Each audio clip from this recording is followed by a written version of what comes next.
OptiHarvest technology. What it does is it modifies the light environment inside of that cone. So there's a grapevine inside that cone. Grapevines and all plants use special selective wavelengths of light. So they don't use green light because they're green, they reflect green light, right? So the leaves don't use green light, but they do use red, they do use blue, like the short wave, the long wave.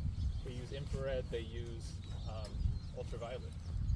So what this does is it's supposed to modify the incoming light to be in a wavelength that is useful for the grapevine. So in this case, it reflects red light and infrared light. And the pattern is supposed to reflect the light. You see that kind of pattern on the side there. It's supposed to go, the light's supposed to go in and bounce around the inside so that the plant can use all of the light that comes in from the sun in the red kind of wavelength area. So 700 nanometers and above. The reason we're doing this, one is for every leaf.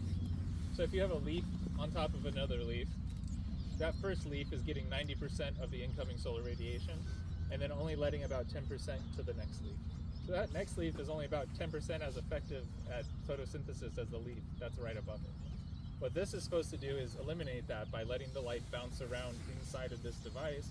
And then now if a leaf gets 90% of the light and the next leaf would only get 10%, well, the light's now bouncing off of the inside of this, so it gets direct light too. So instead of 90%, maybe it's getting 70%, but otherwise it would get 10%.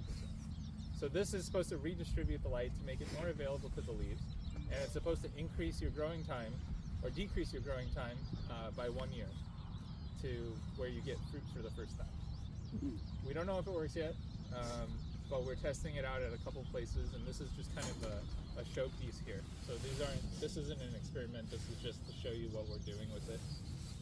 Pretty cool. The company has a lot of products. There's another one right there that is pink paneling, and that's made with the same material as this. It just has a slightly different light wave selection process. The problem we found with that one is it gets too hot in Napa. This one, we have had a problem with pest-induced diseases at the base, but it seems to work pretty well so far. So. And how long are you supposed to keep this? So about the first year when you plant, it's very good to have them.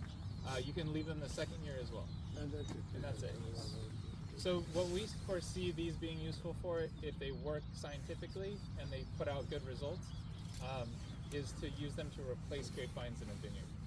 So not to put thousands of these in a row all over the place, but really to say, okay, we have 5 sick vines here, let's replace them with new vines and then put these on for 2 years and they can catch up faster.